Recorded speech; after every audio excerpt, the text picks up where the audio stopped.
Every step you take in your city carries you across history, literally. Beneath the pavement, under the hum of traffic and the glow of streetlights, lie entire worlds lost to time.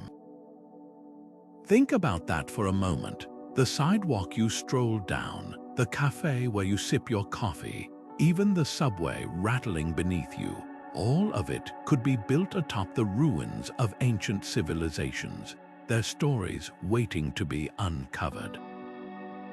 It's a haunting, thrilling thought. The past isn't just in history books. It's right beneath our feet, hidden in plain sight. Take Rome, for example.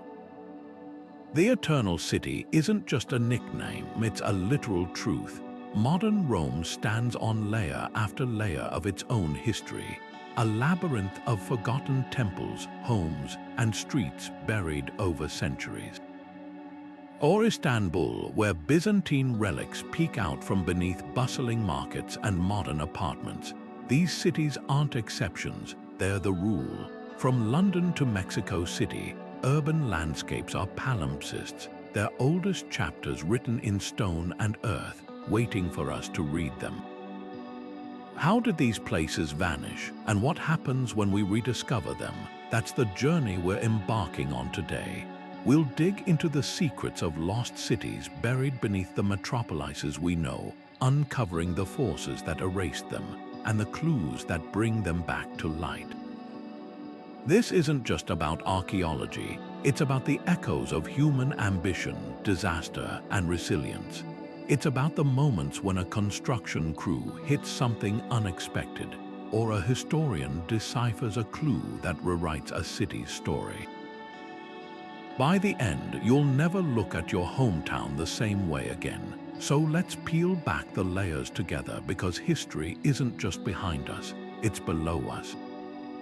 A lost city isn't just a place that's been abandoned, it's a story frozen in time.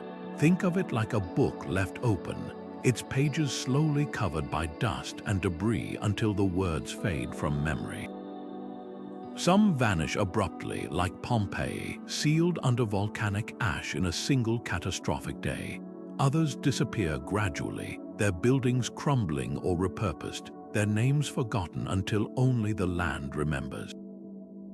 What makes these places so fascinating isn't just their disappearance, it's how they challenge our assumptions about permanence.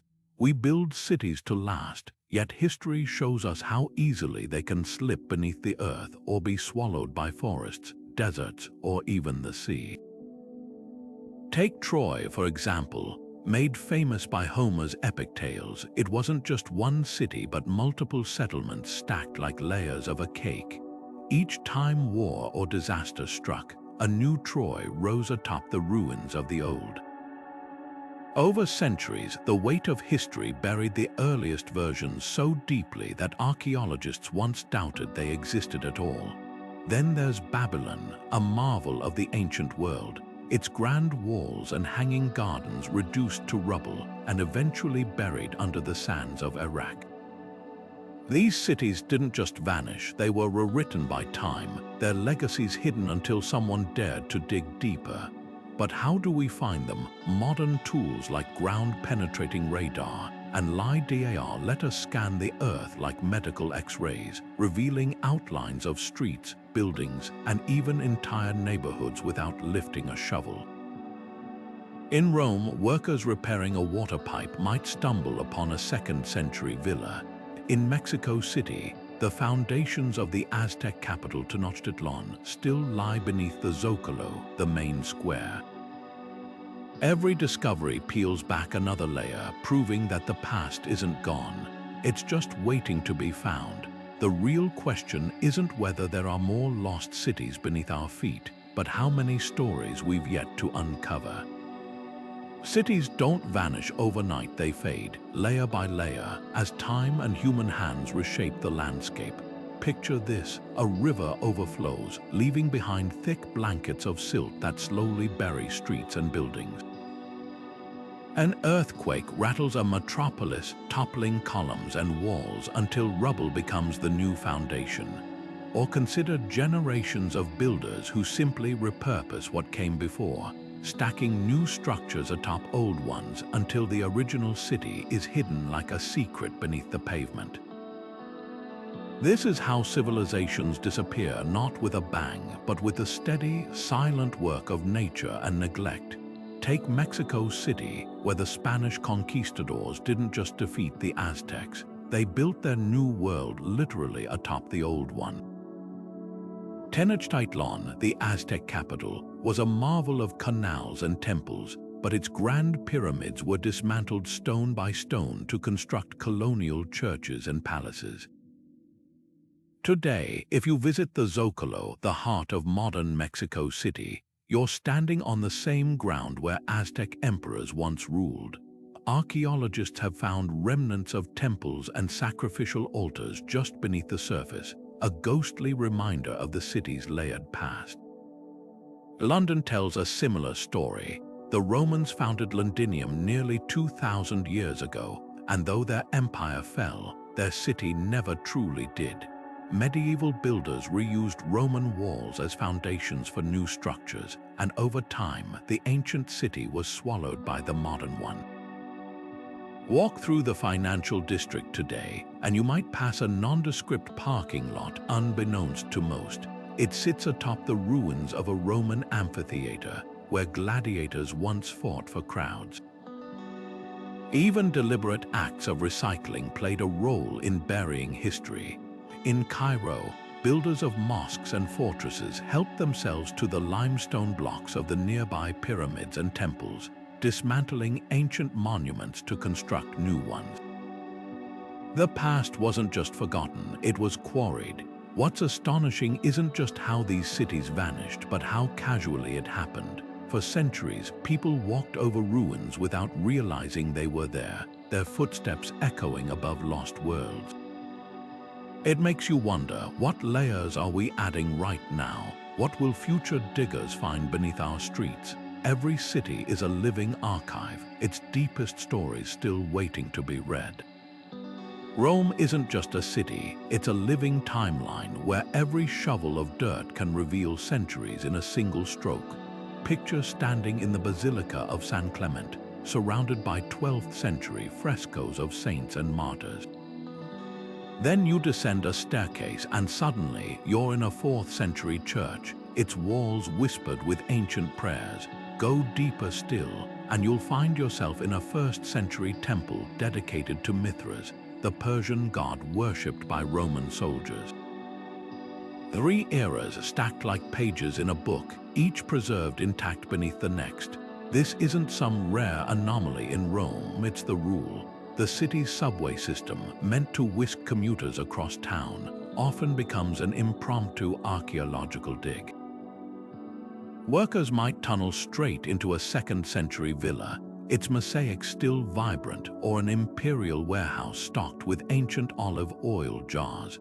In 2,000 years, Rome never erased its past, it simply built over it, turning history into a secret foundation. Even something as mundane as a parking lot can hide surprises. Beneath one near the Colosseum lies the remains of Nero's Golden House, a sprawling palace so lavish that Romans later buried it out of sheer embarrassment. The emperor had built a pleasure dome with rotating dining rooms and walls plated in gold, an excess so staggering that his successors literally tried to erase it from memory. But Rome's layers aren't just about grand monuments. Walk through the Jewish ghetto, and beneath the cobblestones are the ruins of the Portico d'Ottavia, where ancient Romans once shopped for fish. Nearby, medieval homes were constructed inside the bones of Roman theaters, their arches repurposed as living room walls. This is how Rome survives, not by discarding its past, but by folding it into the present. Every era leaves a mark, whether it's a Renaissance palace perched atop a medieval tower or a Baroque fountain fed by an original Roman aqueduct. The real magic lies in what's still hidden. Ground-penetrating radar has revealed entire neighborhoods beneath Piazza Navona, their outlines tracing the long-lost stadium of Domitian, where ancient Romans once watched chariot races. And yet, less than 10% of Rome's underground has been explored. Imagine what else might lie beneath: lost libraries, forgotten temples, or even the tomb of Alexander the Great, rumored to have been smuggled here in antiquity. Rome reminds us that cities aren't just places, they're archives, their deepest stories written in brick and marble, waiting for the right moment to resurface. Now, let's cross the Mediterranean to Istanbul, where the legacy of empires isn't just buried, it's still breathing. Beneath its modern skyline, Byzantium and Constantinople linger, their whispers rising through the cracks of a city straddling two continents. Istanbul doesn't just sit at the crossroads of continents. It's a living museum where history refuses to stay underground. Walk through the bustling Grand Bazaar, and beneath your feet could lie the vaulted ceilings of a Byzantine marketplace. Descend into the Basilica Cistern, and you're surrounded by the echoes of Emperor Justinian's 6th century vision, a subterranean cathedral built to quench the thirst of a city, its Medusa-headed columns repurposed from even older temples. This is Istanbul's magic. Every modern street seems to whisper secrets of empires long gone. Take the Marmaray Metro project, meant to connect two continents by rail. When engineers began digging, they didn't just hit soil. They struck the harbor of Theodosius, a 4th century Byzantine port swallowed by rising seas. Suddenly, workers were unearthing sunken ships, their hulls stuffed with cargo from as far away as Egypt and Crimea. One vessel, dubbed the Yenikapi 12, still carried its load of 900 amphorae, each jar a time capsule of trade routes that once fed Constantinople. These weren't just artifacts, they were pieces of a puzzle, showing how the city thrived as the hinge between Europe and Asia. Even the Hagia Sophia, that iconic silhouette against Istanbul's skyline, guards layers of its own past. Beneath its marble floors, archaeologists have found traces of an earlier church burned during riots, and before that, fragments of a Roman temple. The building itself is a palimpsest, its walls still bear Viking graffiti from mercenaries who carved runes into the balconies, and its dome has watched over Byzantine coronations, Ottoman prayers, and now tourist selfies. But perhaps the most haunting discovery came in 2016, when workers renovating a 16th century Ottoman palace stumbled upon something unexpected: the ruins of a 1,000-year-old Byzantine church, its frescoes of saints still vivid despite centuries buried in darkness. It's a reminder that in Istanbul, the past isn't just beneath us, it's woven into the fabric of daily life. The spice seller's stall might stand where a sultan's stable once did. A tram rattles over cobblestones laid atop Roman chariot tracks. Now, let's cross the Atlantic to Mexico City, where the Aztec capital of Tenochtitlan didn't just disappear, it was reinvented. When Spanish conquistadors toppled its temples, they used the stones to build their own churches and palaces, layering a new city atop the old like a mask. Today, excavations beneath the Metropolitan Cathedral reveal the foundations of the Templo Mayor, the Aztec's sacred heart. Workers repairing water pipes have uncovered sacrificial offerings, jade masks, coral from the Caribbean, even the skulls of eagles and jaguars, all testaments to a civilization that refused to be erased. The deeper we dig, the clearer it becomes. These cities aren't lost. They're hiding in plain sight, waiting for us to listen. Mexico City stands as one of history's most dramatic examples of reinvention, a place where two worlds collide, one buried beneath the other. Imagine walking through the Zocalo, the vibrant main square with its colonial-era cathedral and government palaces. Now picture this: beneath your feet, hidden under layers of concrete and centuries of history, lies the ceremonial center of Tenochtitlan, the Aztec capital that once dazzled Spanish conquistadors with its grandeur. When Hernán Cortés and his men arrived in 1519, They described a city of canals and causeways, with towering temples reflecting in the waters of Lake Texcoco. It was a Venice of the Americas, a marvel of engineering and ambition. But within 2 years it was gone, not just conquered, but systematically dismantled, its stones repurposed to build the new Spanish city atop its ruins. The most striking symbol of this transformation is the Templo Mayor, the Aztec sacred twin pyramid complex. For centuries, its location was a mystery, remembered only in old texts and maps. Then, in 1978, electrical workers digging near the cathedral struck something unexpected. A massive stone disc depicting Coexistence, the Aztec moon goddess. That chance discovery cracked open the city's hidden past. Archaeologists soon uncovered the Templo Mayor's foundations, along with thousands of offerings. Jade masks from Guatemala, seashells from the Pacific, even the skeletons of eagles and jaguars, all sacrificed to honor the gods. But the most chilling find, the Tes Ampantli, a skull rack where the heads of sacrificial victims were displayed. Researchers estimate it once held thousands of skulls, a grim testament to the empire's power and piety. What makes Mexico City unique isn't just the scale of these discoveries, it's how openly the past coexists with the present. Unlike Rome or Istanbul, where ancient ruins are often cordoned off as monuments, here history erupts into daily life. Repair a water main and you might uncover an Aztec altar. Renovate a hotel and you could find a colonial-era crypt. The Metropolitan Cathedral itself, built atop the Templo Mayor's stones, is slowly sinking into the soft lakebed beneath, a physical reminder of the city's unstable foundations, both geological and historical. Even the city's layout betrays its dual identity. The grid of modern streets follows the same pattern as Tenochtitlan's canals, and the Plaza of Three Cultures, where Aztec ruins stand beside a Spanish church and a 20th-century university, embodies Mexico's layered identity in a single glance.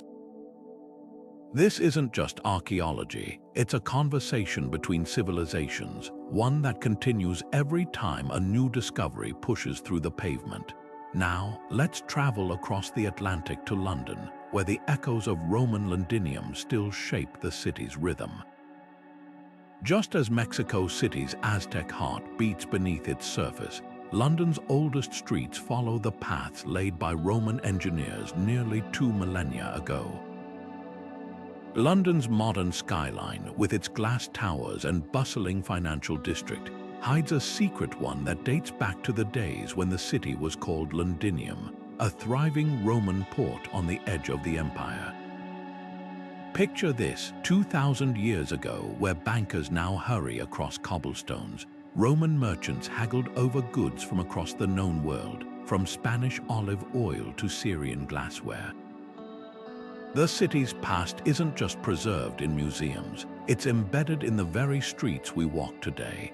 Take the Temple of Mithras, uncovered in 1954 when workers were clearing bomb damage from World War II. One moment they're rebuilding a war-torn city, the next they're staring at a perfectly preserved Roman temple, its statues of Mithras slaying the bull still intact. The discovery was so significant that crowds lined up for blocks just to catch a glimpse, proving that even in a city racing toward the future, the past has a way of demanding attention. Then there's the Guildhall, the ceremonial heart of modern London's government. Beneath its grand halls lies something even older, a Roman amphitheater where gladiators once fought for cheering crowds.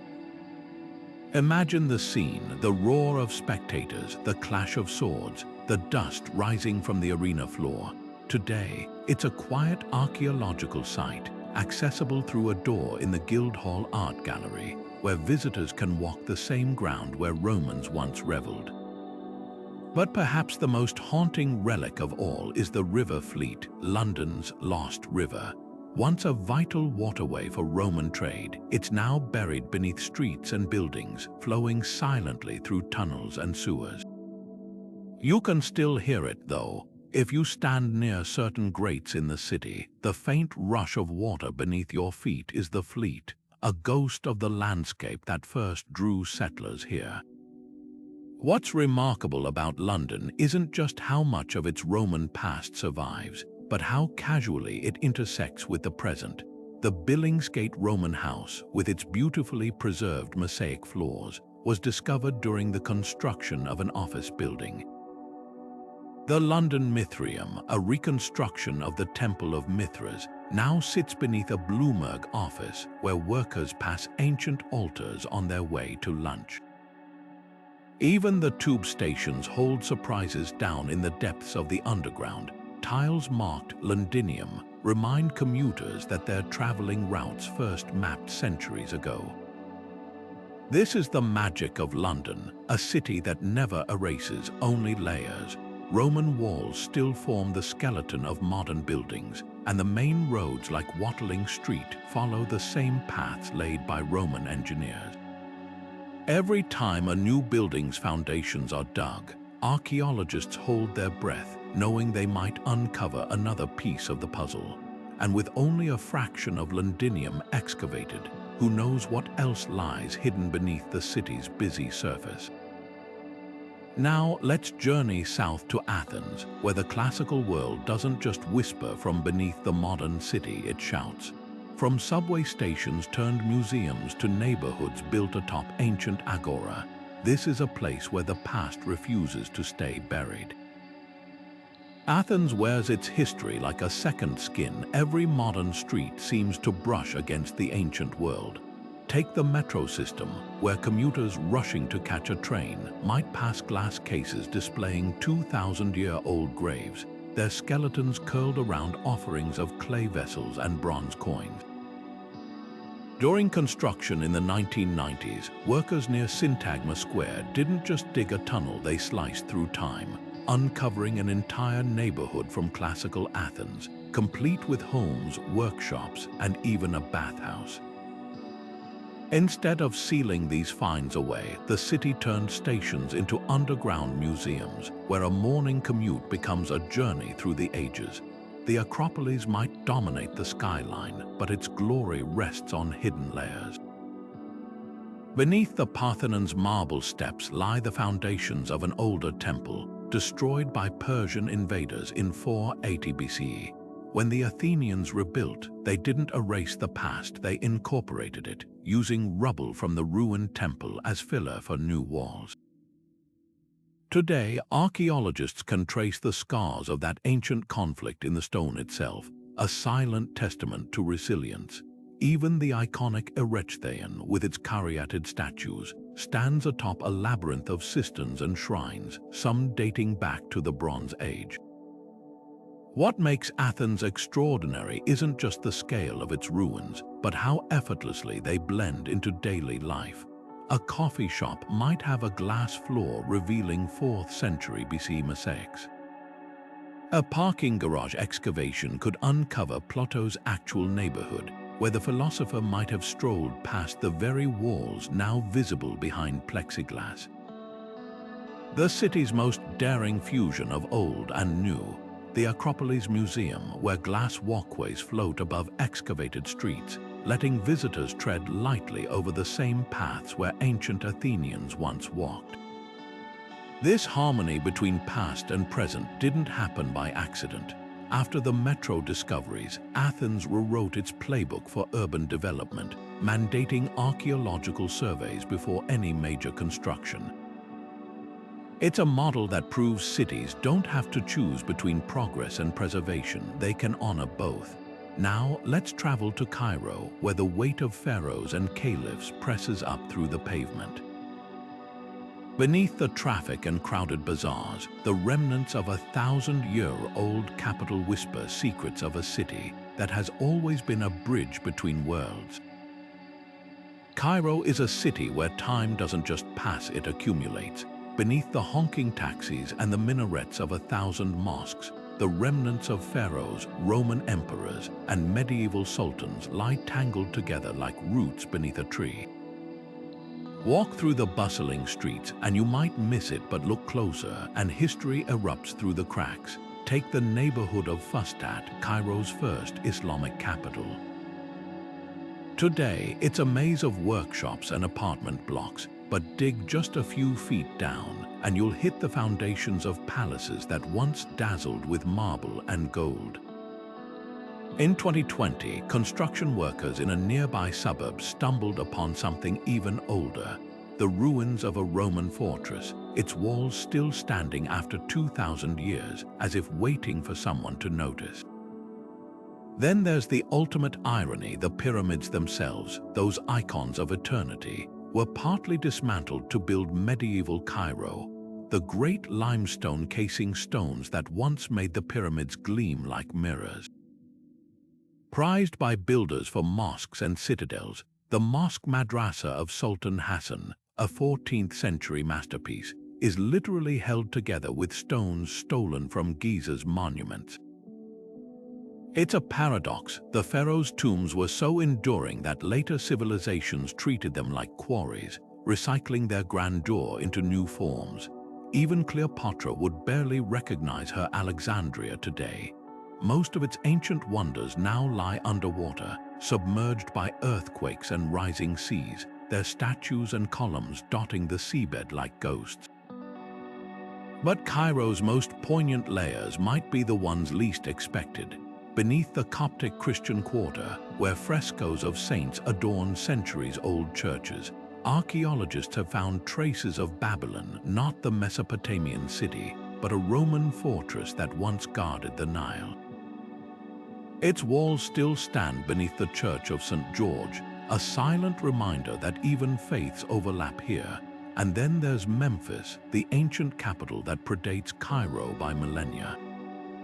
Just south of the modern city, its open-air museum displays a colossal statue of Ramses II, lying on its back as if napping beneath the palm trees. Memphis thrived for over 3,000 years. Now it's a scattering of ruins, its glory whispered in fragments. What makes Cairo extraordinary isn't just the scale of its history, but how casually it's woven into the present. A farmer tilling his field might uncover a Ptolemaic-era sphinx. A homeowner digging a basement could break through to a Roman bathhouse. Every shovel of dirt here is a gamble. You might hit sand, or you might hit a chapter of human civilization. The past isn't just beneath Cairo, it's part of its bloodstream, pulsing through every alley and square. Now, let's turn to Paris, where the Seine's waters mirror a city that's mastered the art of preserving its past while racing toward the future. Beneath its Haussmann-era boulevards, the echoes of Roman Lutetia linger, proving that even the most modern metropolises are built on foundations far older than they seem. Paris might be known as the City of Light, but its brilliance hides shadows of a far older past. Long before the Eiffel Tower pierced the skyline or the Champs-Élysées became a symbol of elegance, this was Lutetia, a Roman outpost on the banks of the Seine. The Arenys de Lutèce, tucked quietly into the Latin Quarter, is one of those rare places where the ancient city surfaces. Today, children kick soccer balls where gladiators once fought, and picnickers lounge on stones that echoed with the cheers of Roman spectators 2,000 years ago. It's a startling thought, the same space, utterly transformed yet still alive with memory. Just a short walk away, the Thermes de Cluny offer another glimpse into Lutetia's daily life. These Roman baths, now part of a medieval museum, once steamed with politicians and merchants soaking in heated pools beneath vaulted ceilings.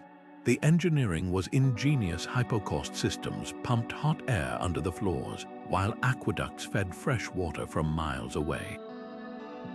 But what's most striking isn't the luxury, it's how casually these ruins coexist with modern Paris. The baths sit half buried beneath street level, their walls framing a quiet courtyard where students sketch and tourists sip espresso, oblivious to the layers beneath their feet. The real magic, though, lies in the streets themselves. Paris didn't erase Lutetia, it absorbed it. The Rue Saint-Jacques, one of the city's oldest thoroughfares, follows the exact path of the Roman Cardo Maximus, the main north-south road that once divided the city. Stroll down it today and you're walking in the footsteps of legionnaires and merchants. Even the Isle de la Cité, the medieval heart of Paris, rests on Roman foundations. When archaeologists excavated the crypt beneath Notre Dame, they found remnants of Lutetia's port, where ships unloaded goods from across the empire. Then there's the Louvre. Most visitors come for the art, but beneath the pyramid lies a different treasure, the fortress of Philippe Auguste. Built in the 12th century to defend the city, its massive stone walls were later swallowed by the expanding palace. Now they form the museum's subterranean skeleton, a reminder that even the world's grandest art gallery grew from something far older and more utilitarian. But Paris's secrets go deeper still, literally. The catacombs, a labyrinth of tunnels lined with the bones of 6 million souls, are just the most famous layer of the city's underground. Beneath them lie abandoned quarries that supplied the stone for Paris's iconic buildings, their arches and chambers hidden beneath chic arrondissements. During the 18th century, when collapsing tunnels began swallowing streets whole, engineers mapped and reinforced them, creating a shadow city beneath the city.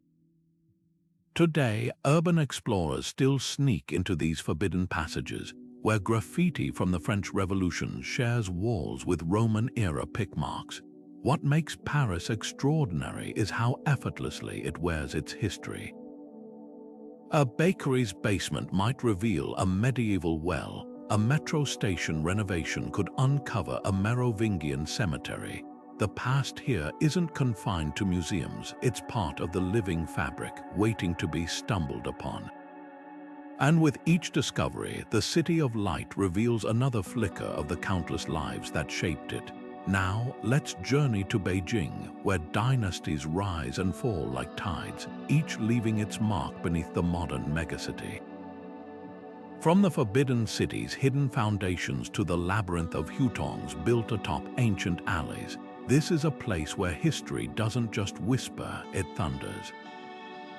Beijing's skyline tells a story of constant reinvention, a city that has risen, fallen, and risen again, each dynasty leaving its fingerprints on the earth. The Forbidden City, that iconic symbol of imperial power, isn't just a museum to the past, it's built atop it. When workers recently restored its ancient drainage systems, they didn't just find Ming-era bricks, they uncovered the foundations of an even older palace complex, proof that emperors, like their cities, built on the shoulders of those who came before. This is Beijing's paradox, a place where modernity gleams in glass towers, but dig a few meters down and you're face to face with the Tang, Yuan, or Qing dynasties. Take the subway system. When engineers tunneled beneath the city's bustling streets to expand Line 8, their drills hit something unexpected, a trove of Yuan dynasty porcelain, perfectly preserved in the silt. These weren't just broken shards, they were intact bowls and cups, likely from a 14th century workshop buried by time. Now, stations like Nanluogaxiang double as mini-museums, their walls displaying artifacts found during construction, turning a daily commute into a journey through dynasties. Even the hutongs, those winding alleyways lined with courtyard homes, follow ancient road patterns. Walk through Yandai Street today, and you're tracing the same route Ming-era merchants used to haul goods to the capital. But nothing prepares you for the surprises that erupt without warning. In 2018, construction crews digging the foundation for a shopping mall in Dongcheng district broke through into a vaulted chamber, a lavish Qing-era bathhouse, its tiles still gleaming, its copper pipes miraculously intact. For centuries, it had lain forgotten beneath the city, a relic of a time when this spot wasn't a mall but a luxury retreat for nobles. discoveries like these aren't just accidents, they're reminders that Beijing's history isn't linear. It's a palimpsest where eras collide without warning. The most haunting example lies beneath the Zhongnanhai compound, the political heart of modern China. Archaeologists suspect the area conceals remnants of Kublai Khan's Yuan-era capital, Dadu. Its grand canals and palaces buried when Ming rulers razed the city to build anew. Ground-penetrating radar has revealed ghostly outlines of structures beneath the lakes, hinting at a lost world of marble courtyards and moon gates. Yet much remains unexcavated, caught between preservation and progress. What makes Beijing extraordinary isn't just the scale of its hidden history, but how deliberately it's been preserved. Unlike cities where the past is paved over, here, layers are acknowledged, sometimes even celebrated. The Capitol Museum displays Ming Dynasty sewer pipes beside Tang Dynasty coins, all unearthed during subway construction.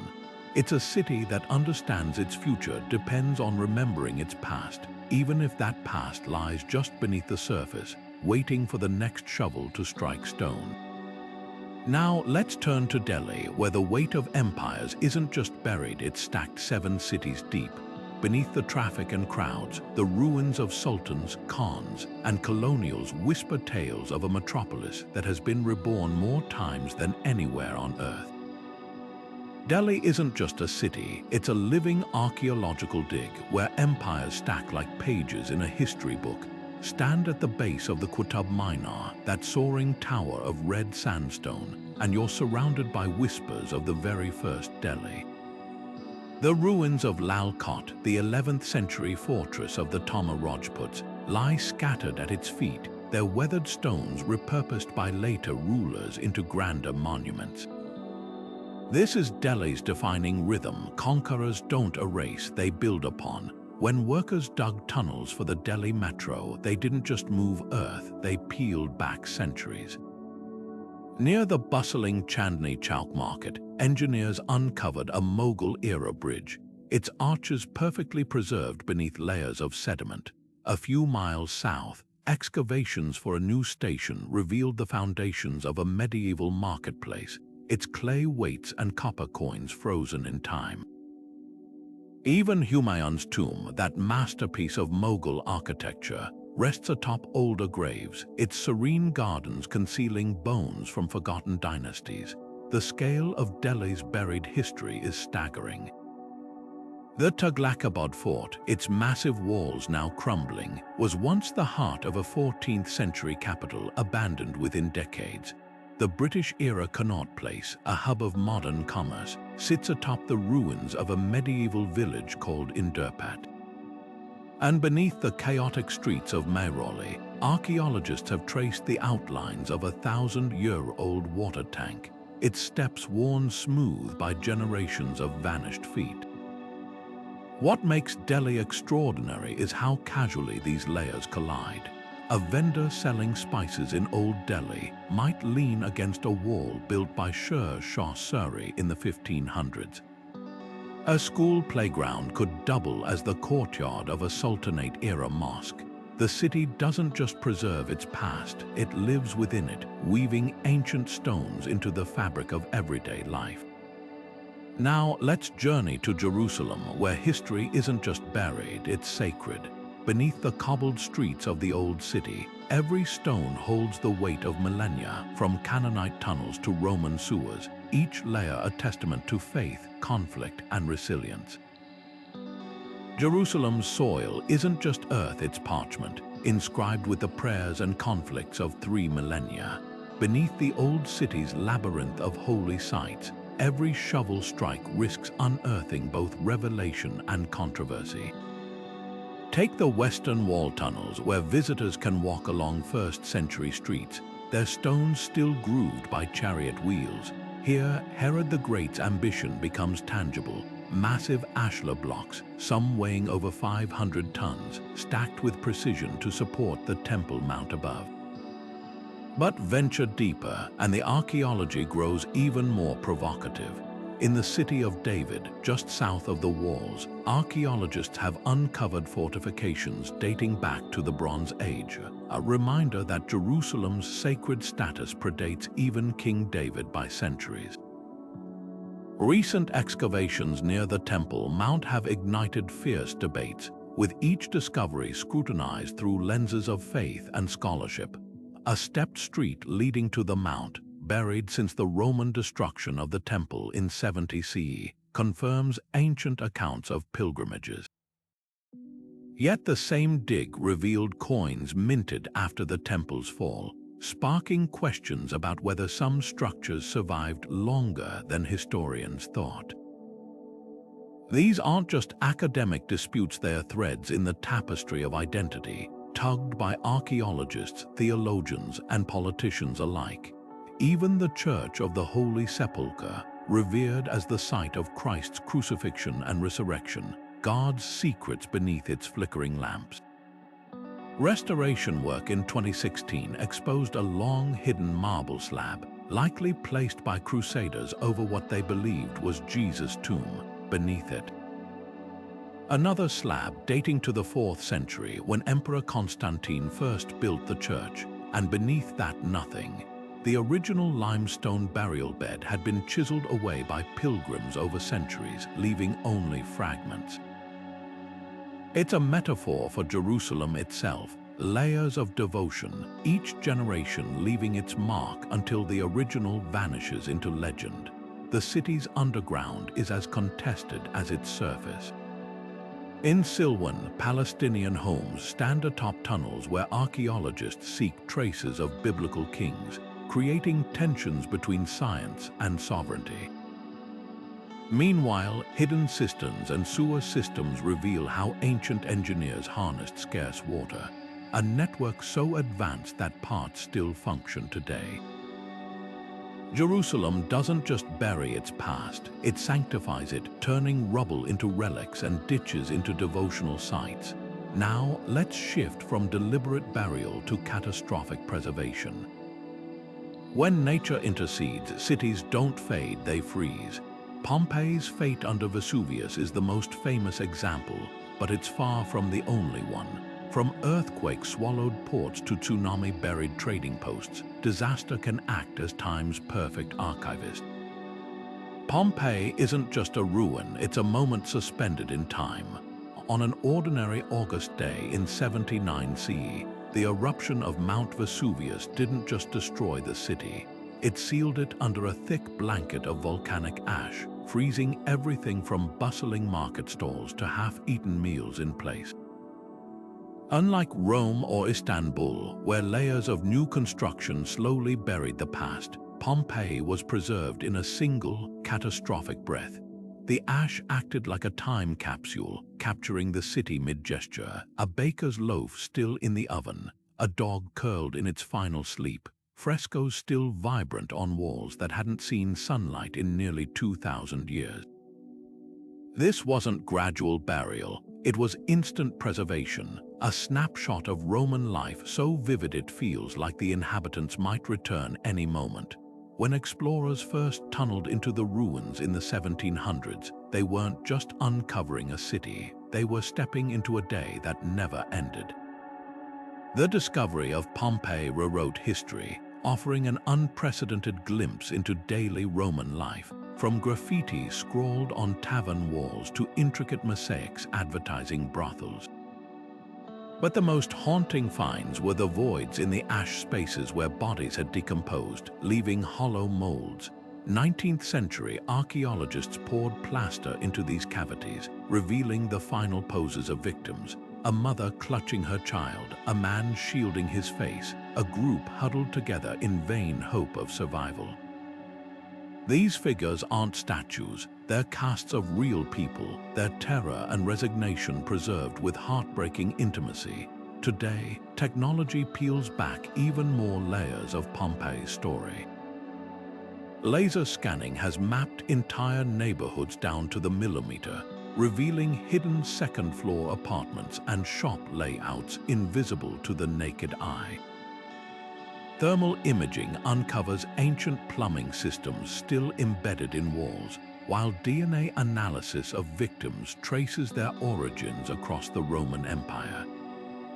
In 2021, archaeologists uncovered a ceremonial chariot near Pompeii's gates, its bronze medallions gleaming as if polished yesterday. But the most startling revelation: the eruption might not have happened in August, as long believed. Charred autumnal fruits and braziers found in homes suggest Vesuvius erupted in October, rewriting a date etched in history books for centuries. Pompeii's tragedy is also its gift to us. Unlike cities buried by slow accumulation, where history blends into ambiguity, here the line between past and present is razor-sharp. Walking its streets, you see the grooves of cartwheels worn into stone roads, the countertops where merchants measured grain, even the election slogans painted on walls, proof that some human rituals never change. But Pompeii's greatest lesson is one of fragility. The city wasn't just lost to time, it was erased in hours, a reminder that civilization's veneer is thinner than we think. Now, let's turn from nature's fury to human conflict, because while volcanoes bury cities in moments, war can grind them into dust over centuries. From Carthage to Dresden, the scars of battle don't just destroy, they entomb, leaving layers of ash and rubble that future generations build upon without knowing what lies beneath. Carthage's fate stands as one of history's most dramatic examples of a city erased, not just conquered, but systematically obliterated. When Rome finally defeated its greatest rival in 146 BCE, the victors didn't just burn Carthage to the ground. They dismantled it stone by stone, scattering salt across its fields as a curse against rebirth. But even Rome's vengeance couldn't erase Carthage completely. Today, the modern suburbs of Tunis sprawl over the ancient city's bones, and beneath the quiet surface, the layers tell a story of resilience. Archaeologists digging near the Antonine Baths, a later Roman marvel, have uncovered the ghostly outlines of Punic harbors where Admiral Hannibal once launched his fleet. Nearby, mosaic floors from Roman villas lie tangled with Byzantine church foundations, proof that Carthage's strategic perch by the Mediterranean kept drawing new civilizations to rebuild atop its ashes. The irony is striking: the same harbor that made Carthage a maritime superpower, fueling its legendary trade networks, also made it irresistible to every empire that followed. Roman engineers repurposed its docks, Byzantine merchants filled its warehouses, and Arab conquerors quarried its stones for mosques. Yet despite centuries of excavation, Carthage's full layout remains a puzzle. Where exactly did Hannibal's palace stand? How far did the legendary circular naval harbor extend? Even the Tophet, the sacred site where Carthaginians reportedly made offerings, is shrouded in debate. Were those tiny skeletal remains evidence of ritual sacrifice, or simply a child cemetery? The answers lie fragmented, scattered beneath olive groves and vacation homes. But Carthage's most poignant legacy might be its sheer impermanence. For centuries, it was less a real place than a cautionary tale, a city so thoroughly scrubbed from the earth that scholars wondered if it had ever existed at all. Then, in the 1800s, a mosaic here, a column there began to surface, pulling Carthage back from myth into history. Now, standing on Biasa Hill, where Carthaginian senators once debated, you can gaze across the same blue harbor that tempted Rome to annihilation. The city's ghosts are quieter here, but they're not gone. This cycle of destruction and rebirth isn't unique. Across the Aegean, another legendary city, Troy, suffered a similar fate. Celebrated in Homer's epics, then dismissed as pure fiction, it took an obsessed German businessman with a shovel to prove the world wrong. His discovery would rewrite history, revealing that even the most myth-shrouded cities leave footprints. Troy's legend was so potent that for centuries, scholars debated whether it had ever existed at all, until a man with a shovel and a childhood dream proved them wrong. Heinrich Schliemann, a self-taught archaeologist obsessed with Homer's epics, arrived at a windswept hill in modern-day Turkey in the 1870s, convinced it hid the ruins of Priam's city. What he unearthed was even more astonishing. Not one Troy, but 9, each stacked atop the other like chapters in a 3,000-year saga. The earliest layer, a small Bronze Age settlement dating back to 3000 BCE, bore no resemblance to Homer's towering gates. But by Troy 6, around 1700 BCE, the city had grown into a formidable fortress with walls so thick they seemed to shrug off time itself. Here was proof that Troy wasn't just a poet's fantasy. It was a living, breathing metropolis that rose, fell, and rose again, its fate intertwined with earthquakes, fires, and the ambitions of empires. Schliemann's methods were reckless by modern standards. His team blasted through layers with little documentation, eager to reach the Homeric city he craved. Yet his discoveries rewrote history. The so-called treasure of Priam, a hoard of gold jewelry and weaponry he unearthed, captured the world's imagination, even if later research showed it predated the Trojan War by centuries. Modern archaeologists, working with painstaking precision, have since revealed a more nuanced truth. Troy's greatness lay not in a single heroic era, but in its relentless resilience. The city's location, a strategic crossroads between Europe and Asia, made it a prize worth fighting for over and over. Earthquake rubble became foundations for new walls. Shattered pottery was packed into floors as filler. Even the legendary Scamander River, where Homer's heroes clashed, still flows nearby, its waters cutting through the same plains where chariots once thundered. Today, walking the site near Sanakale, you can trace Troy's evolution in the exposed layers of its excavated trenches. Here, a Roman-era Odeon where audiences cheered performances. There, a Mycenaean ceramic shard hinting at trade with distant Greece. The most poignant relic, a bronze arrowhead lodged in a defensive wall, perhaps evidence of the very conflict that inspired Homer's tale. But Troy's true legacy isn't just in proving a myth was real. It's in showing how cities become palimpsests, their stories rewritten by each generation. Now let's dive into a different kind of burial, not by earth, but by water. Off the coast of Alexandria, the Mediterranean guards its own sunken secrets, where Cleopatra's palace and the legendary lighthouse of pharaohs lie submerged, their grandeur preserved not under ash but under waves.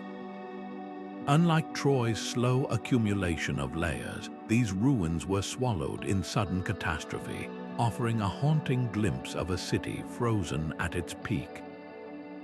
Beneath the turquoise waters of Alexandria's harbor, the Mediterranean guards one of history's most astonishing time capsules. While Pompeii was frozen by volcanic ash, this ancient metropolis met a slower, more insidious fate. Rising seas and relentless earthquakes gradually swallowed its grandest monuments, leaving them perfectly preserved in the silent embrace of the sea. Dive down just a few meters and you'll find yourself floating above Cleopatra's palace, where the last Ptolemaic queen once held court amid marble halls and jeweled mosaics. The ruins sprawl across the seabed like a ghostly blueprint, towering columns now home to coral, statues of gods half buried in sand, even the remnants of a private harbor where Mark Antony's fleet might have anchored. It's a surreal sight, history not buried under earth, but suspended in liquid twilight, where sunlight filters through the water to illuminate carvings untouched for 2,000 years. Among the most thrilling discoveries is the legendary Pharaoh's lighthouse, one of the 7 wonders of the ancient world. For centuries, historians debated its exact location until underwater archaeologists spotted massive stone blocks and colossal statues of Ptolemaic rulers scattered across the harbor floor. These weren't just remnants, they were clues. The lighthouse, standing over 400 feet tall in its heyday, likely toppled during a 14th century earthquake, its stones repurposed by medieval builders or left to sink into the sediment. Today, sonar imaging reveals its outline, a vast square base, fragments of the octagonal middle tier, and hints of the mirror apparatus that once reflected firelight to guide ships safely to port. But Alexandria's underwater museum holds more than royal drama. The silt has cradled an entire cross-section of the city's cosmopolitan golden age. Roman shipwrecks laden with amphorae of wine and olive oil hint at bustling trade routes. A sunken temple to Isis, the Egyptian goddess worshipped by Greeks and Romans alike, still bears inscriptions merging hieroglyphs with Greek poetry.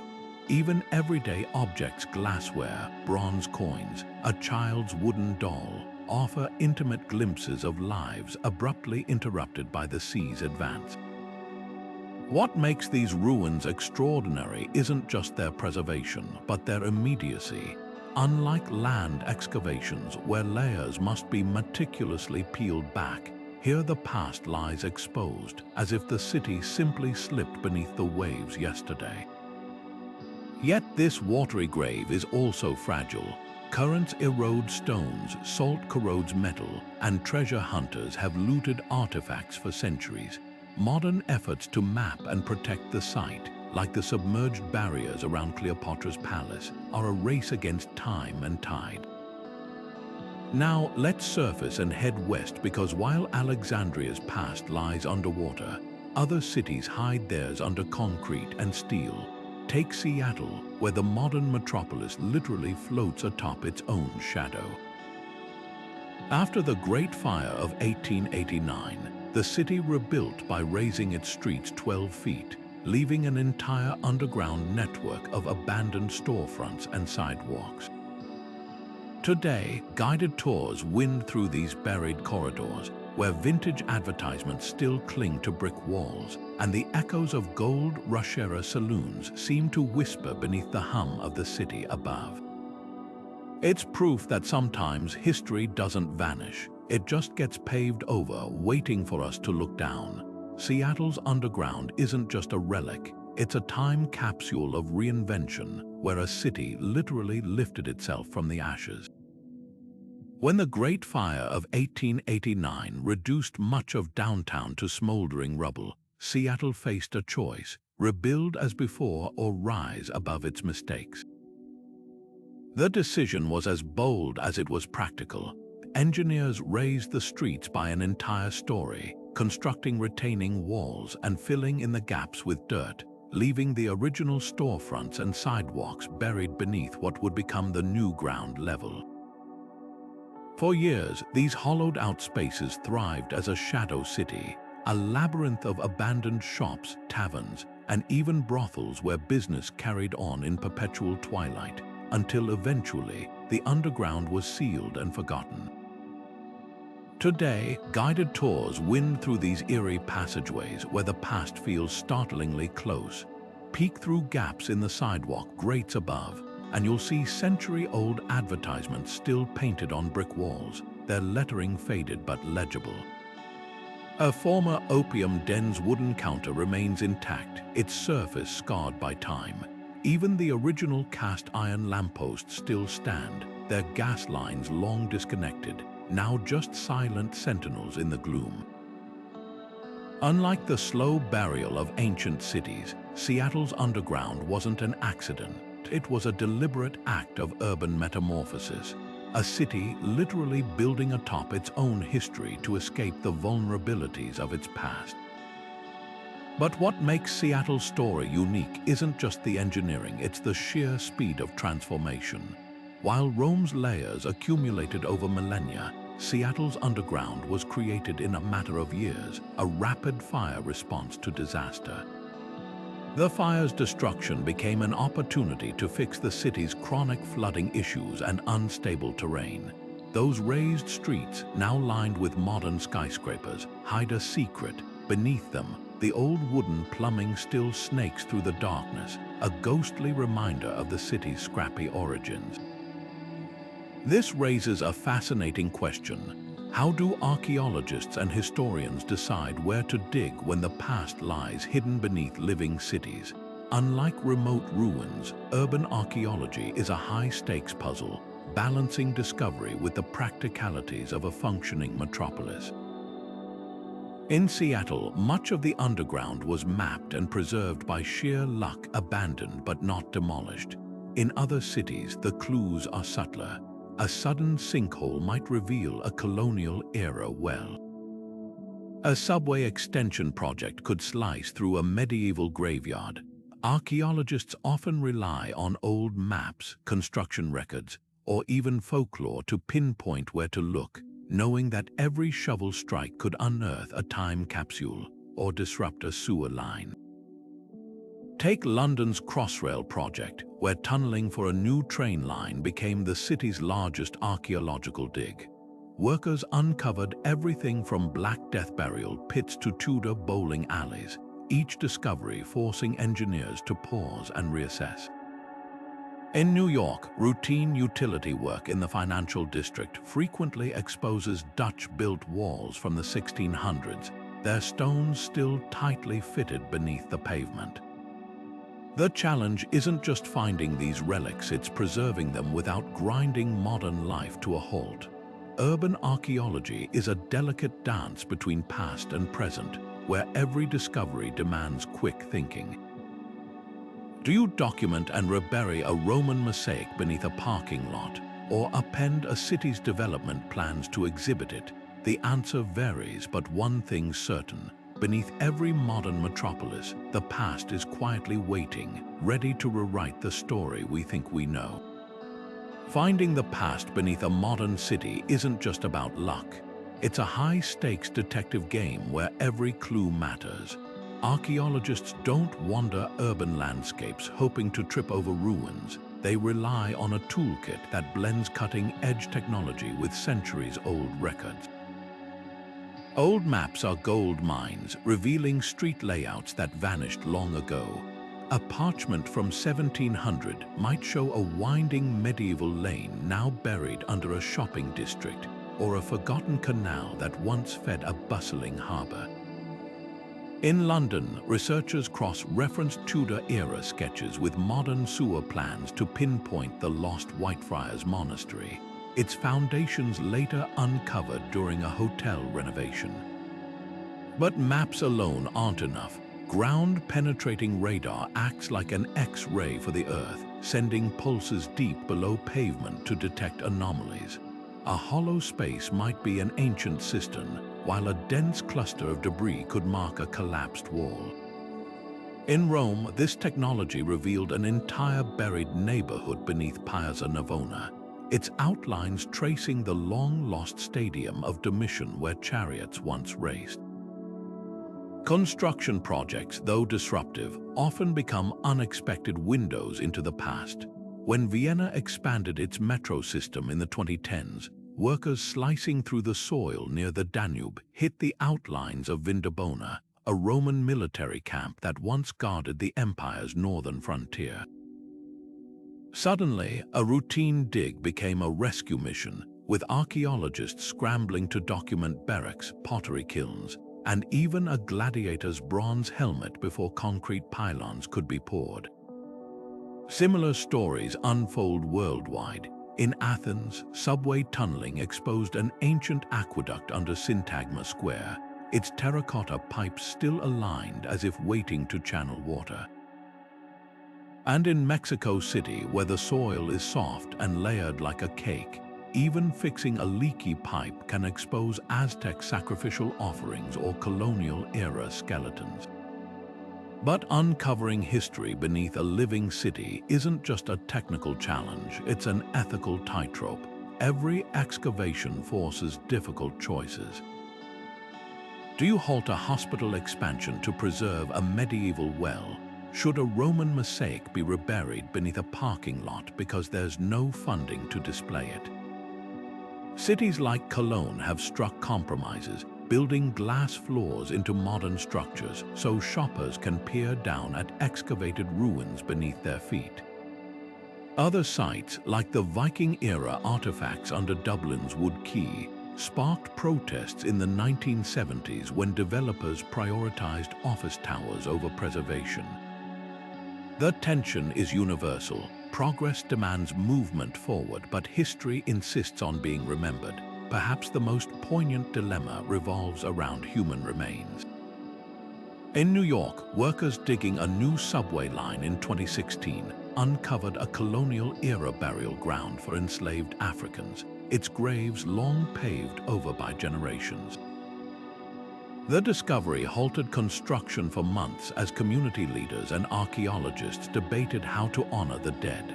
Similar debates echo in Jerusalem, where ancient Jewish tombs intersect with Palestinian homes, and in Oslo, where Viking skeletons lie beneath busy streets. These aren't just academic disputes, they're conversations about who owns the past and who gets to decide its future. The next layer of this puzzle takes us even deeper into the moral questions of what we should dig up, not just what we can. From sacred sites to looted artifacts, archaeology's power to reveal is matched only by its power to disrupt.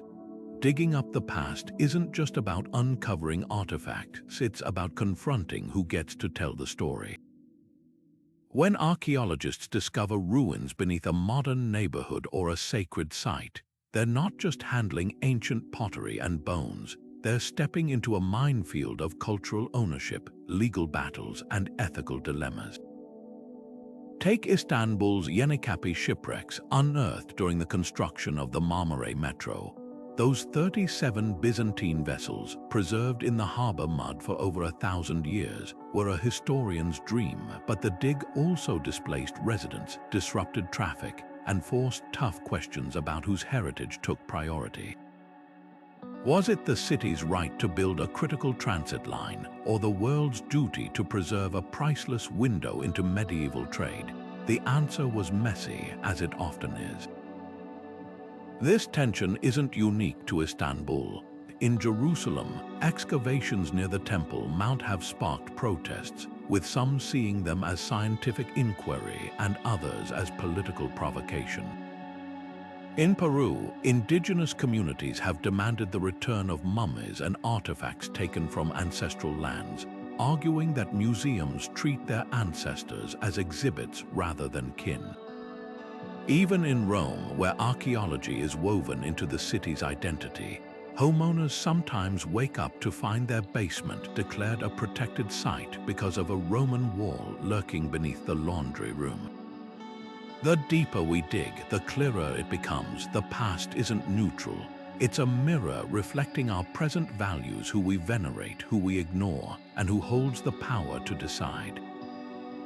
Technology offers new ways to navigate these conflicts without always needing to break ground. Lidar scans can map entire buried cities from the air, revealing hidden structures beneath forests or streets without disturbing a single stone. In Mexico City, 3D modeling lets researchers excavate Tenochtitlan digitally, piecing together temples and canals from scans of fragments still embedded under modern buildings. These tools don't just preserve history, they democratize it, allowing communities to explore their heritage without waiting for a bulldozer to expose it. Yet for all its promise, technology can't resolve the human heart of these disputes. When a sacred Navajo site in Arizona was threatened by a telescope project, no amount of satellite imagery could ease the clash between scientific ambition and spiritual reverence. Similarly, when the remains of enslaved Africans were uncovered in New York, no ground-penetrating radar could answer how to honor lives erased by history. The solutions, when they come, are as varied as the conflicts themselves, sometimes involving compromise, sometimes repatriation, and sometimes the painful choice to leave the past undisturbed. The question isn't just how we uncover history, but why.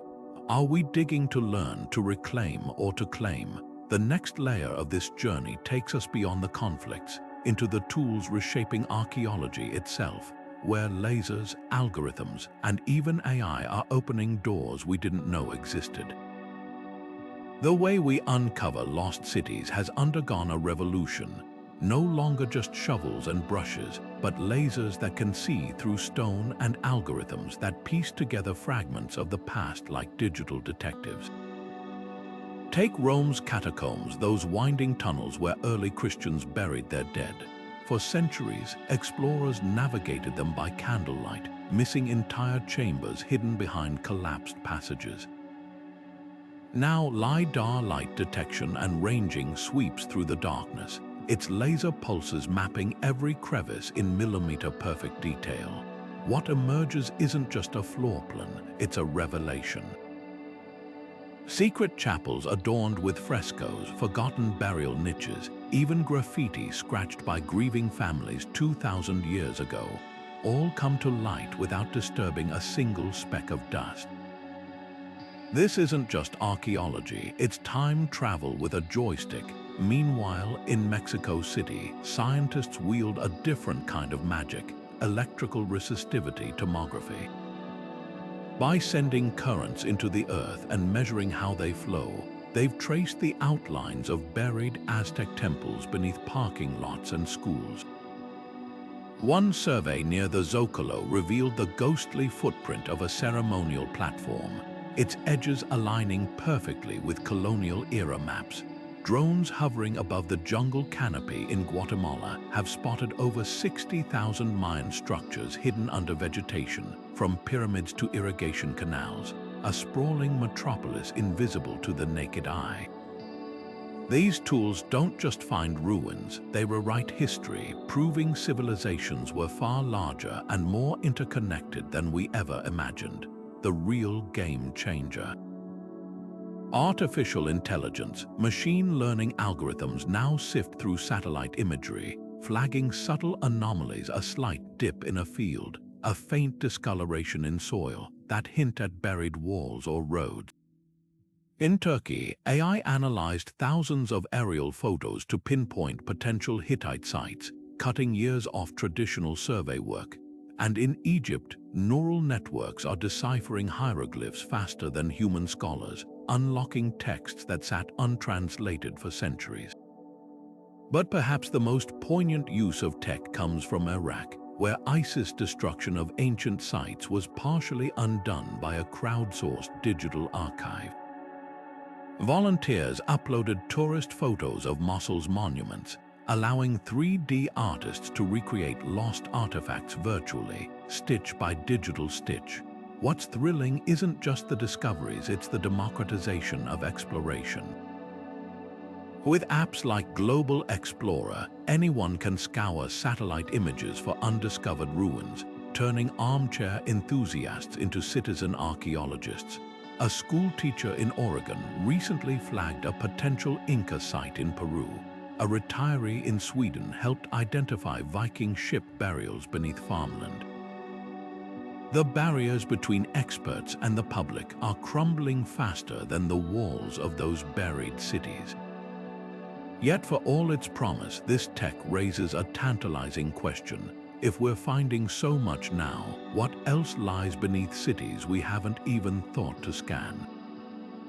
Future metropolises might unknowingly sit atop our own ruins, their foundations pressing down on shopping malls, subway tunnels, and suburbs that could one day be someone else's ancient mystery. Imagine a New York or Tokyo millennia from now, their steel skeletons rusted to dust, buried under sediment, and the archaeologists of that distant age pulsing their own lasers through the soil, marveling at the fragments of our world. The cycle never ends, it just waits for the next layer to be laid. Every skyscraper we build, every subway tunnel we dig, every landfill we fill, these aren't just feats of engineering. They're the archaeological layers of tomorrow, waiting to be puzzled over by future historians. Imagine a digger 1,000 years from now, brushing dust off the ruins of a New York subway station, or carefully cataloging the plastic remnants of a Tokyo convenience store. Our cities won't just vanish, they'll transform into time capsules, their concrete and steel slowly merging with the earth, their stories compressed into strata of glass, metal, and synthetic polymers. The landfills alone will be treasure troves, layers of discarded smartphones, coffee cups, and sneakers forming a sedimentary record of 21st century life. Consider the foundations beneath today's mega cities. Tokyo's earthquake-resistant skyscrapers rest on intricate systems of shock absorbers and pilings driven deep into the soil. What will future archaeologists make of these technological marvels when they're excavated centuries from now? Will they recognize the ingenuity or mistake them for some kind of ritual architecture?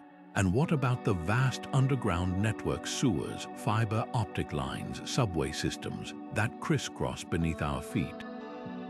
In London, the Victorians built their sewers to last centuries, their brick arches so sturdy they're still in use today. Future digs might uncover these hidden veins of civilization and marvel at how we channeled water and waste with such precision. Even the mundane becomes extraordinary with enough time. A buried parking garage in Dubai, its robotic valet system fossilized in place, could confuse scholars debating its purpose. The ruins of a Shanghai shopping mall, with its escalators frozen mid-collapse, might spark theories about our consumer rituals. And think of the cultural artifacts: a Parisian metro ticket buried in sediment, a Mumbai street vendor's cart preserved under layers of silt, or a Los Angeles freeway overpass twisted by some long-forgotten disaster. These aren't just relics, they're messages in a bottle, waiting for someone in the distant future to decode them. But why does the idea of buried cities fascinate us so deeply? Perhaps it's the humbling reminder that no civilization, no matter how advanced, is permanent. The pyramids outlived their builders by millennia, yet even they're slowly surrendering to the desert. Pompeii's tragedy became archaeology's gift, but it also whispers a warning. The ground beneath us is never as stable as it seems. There's also the thrill of discovery, the idea that secrets lurk just out of sight, waiting for the right moment to resurface. When a storm exposes a shipwreck on the coast, or a construction crew hits an ancient wall, we're reminded that history isn't confined to textbooks. It's dynamic, tactile, and often startlingly intimate. Most of all, these buried cities force us to confront our own impermanence. The same sidewalks we walk today may one day be museum exhibits, studied by scholars trying to piece together how we lived, loved, and struggled. It's a paradox: we build to last, but the very act of building creates the ruins of the future.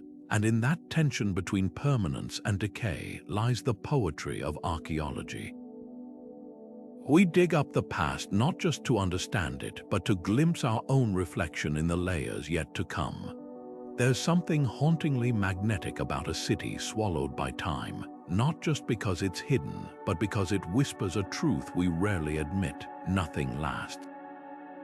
From the drowned spires of Atlantis to the jungle-choked temples of Angkor Wat, these places tug at our imagination because they're mirrors reflecting our own fragility. Think of Pompeii's baker, his loaf forever half-baked, or the Aztec ball courts buried beneath Mexico City's cathedral, each one a frozen moment proving that empires, no matter how mighty, eventually become someone else's archaeology. This isn't just about ruins, it's about the stories we project onto them. Atlantis isn't merely a lost city, it's a cautionary tale of pride punished by the gods. Angkor Wat's collapse isn't just history, it's a reminder that even the most sophisticated water systems can fail when the rains stop. These sites become metaphors for hubris, for resilience, for the inevitability of change. Hollywood knows this well. Indiana Jones races through buried temples not because we crave treasure hunts, but because we're enchanted by the idea of unlocking secrets older than memory itself. And yet, the reality is often stranger than fiction. Consider the sheer improbability of Troy, a city long dismissed as myth until a businessman with a dog-eared copy of Homer proved the world wrong. Or Alexandria's Sunken Palace, where Cleopatra's statues now host coral gardens instead of courtiers. These aren't just discoveries, they're resurrections, pulling entire civilizations back from the edge of oblivion. Let's revisit the most astonishing finds from our journey. Rome's subway workers stumbling upon Nero's gold-plated dining room, its walls still gleaming beneath a parking lot. Istanbul's commuters riding trains past Byzantine shipwrecks in a ghostly harbor. The Aztec skull rack beneath Mexico City's streets, each cranium a silent witness to an empire's piety and power. What unites these moments isn't just luck, it's the startling intimacy of connection. When a Londoner walks over a Roman amphitheater or a Parisian sips espresso above a medieval crypt, they're not just passing through space. They're moving through time. Perhaps that's the real magic. These cities force us to confront our own ephemeral mark on the world. The sidewalks we pour today will one day be someone else's excavation site. Our coffee cups and smartphones curated in glass cases as relics of a vanished age. The lesson isn't despair, it's humility. Every buried metropolis was once convinced of its permanence, just as we are. Their ruins are our inheritance, and ours will be someone else's mystery. Rome's Basilica of San Clement isn't just a church, it's a time machine in stone. Descend its narrow staircase, and you'll walk through 12 centuries in just a few steps. The ground level dazzles with golden 12th century mosaics of Christ triumphant, but duck beneath the altar, and suddenly you're in a dim 4th century chapel, its walls etched with early Christian symbols scratched by faithful hands. Go deeper still, and the air grows thick with the scent of damp earth as you enter a 1st century Mithraic temple, where Roman soldiers once worshipped the sun god in flickering torchlight. 3 religions, 3 eras stacked like pages in a book, each built atop the other not out of destruction but reverence. This is Rome's magic, a city that doesn't erase its past but consecrates it layer by sacred layer. Now cross continents to Istanbul, where the sea itself guards history. When engineers began digging the Marmara metro tunnel beneath the Bosphorus, they expected to hit bedrock, not the ghostly hulls of 37 Byzantine ships, their wooden frames preserved in oxygen-starved mud for over 1,000 years. This wasn't just a ship graveyard, it was a frozen moment from Constantinople's golden age. The Yenikapi 12, a merchant vessel loaded with 900 amphorae, still carried cargo from distant Crimea, olives, wine, and honey destined for tables that never received them. The ship's very timbers told stories. Repairs made with mismatched wood spoke of hasty fixes, while graffiti scratched by bored sailors humanized these ancient traders. Istanbul's sunken harbor didn't just rewrite maritime history, it gave voices to people who left no written records. Mexico City's Templar Mayor discovery, however, didn't just reveal artifacts, it resurrected an empire's soul. In 1978, electrical workers near the Zocalo struck a massive stone disc depicting Coexistence, the Aztec moon goddess dismembered by her brother, the sun god. The artifact became a Rosetta Stone for understanding Aztec cosmology, but the real shock came as archaeologists kept digging. The temple wasn't a static monument, it was a living entity rebuilt 7 times, each expansion mirroring the Aztecs' growing power. The most chilling find, the Tzampantle, a skull rack holding thousands of sacrificial victims, their jawbones still wired shut with obsidian blades. These weren't anonymous captives. Isotope analysis revealed many were nobles from rival cities, their executions transforming political defeats into sacred theater. London's Temple of Mithras, uncovered during post-war reconstruction, proved even bomb rubble could yield miracles. Workers clearing blitz damage near Walbrook Street froze when their shovels hit marble, a perfectly preserved Roman temple. Its statues of Mithras slaying the cosmic bull untouched since the 4th century. The discovery captivated a city still nursing war wounds.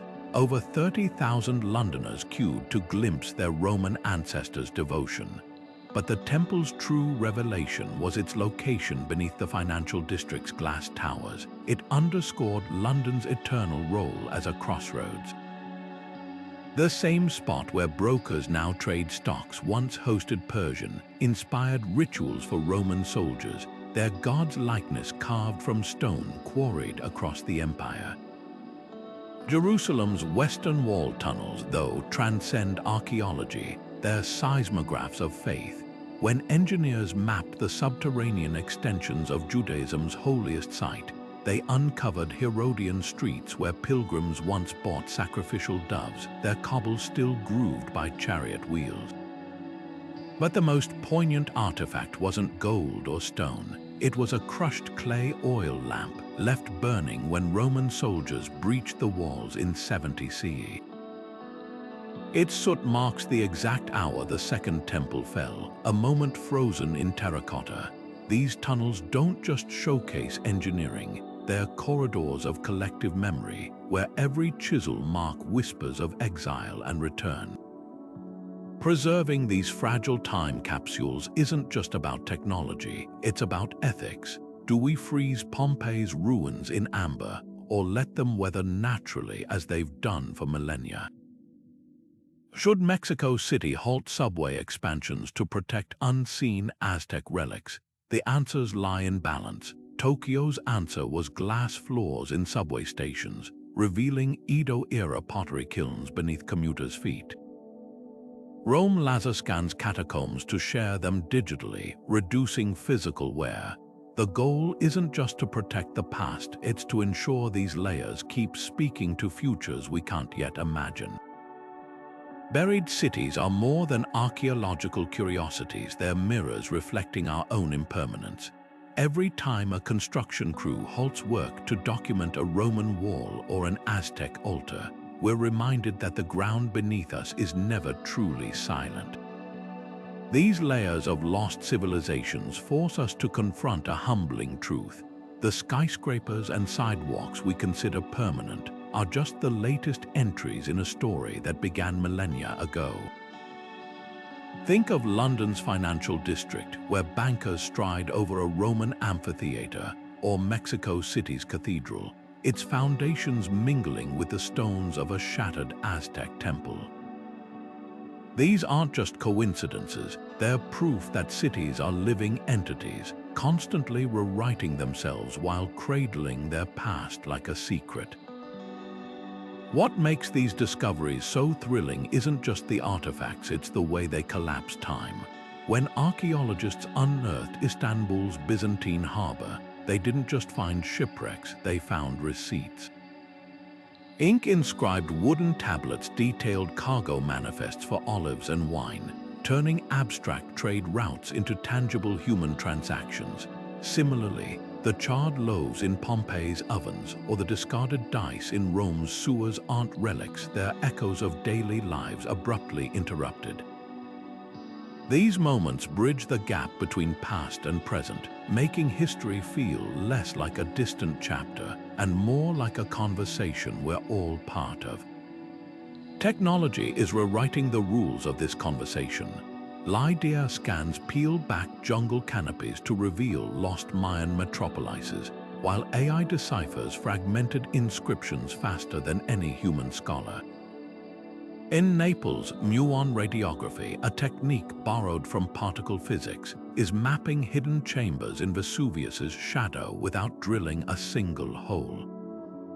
Yet for all our advances, the most profound discoveries often come from sheer curiosity. A farmer's plow striking a mosaic in Turkey, a subway worker spotting a strange pattern in the soil. These chance encounters remind us that the past isn't always buried deep. Sometimes it's just beneath the surface, waiting for someone to look closely enough.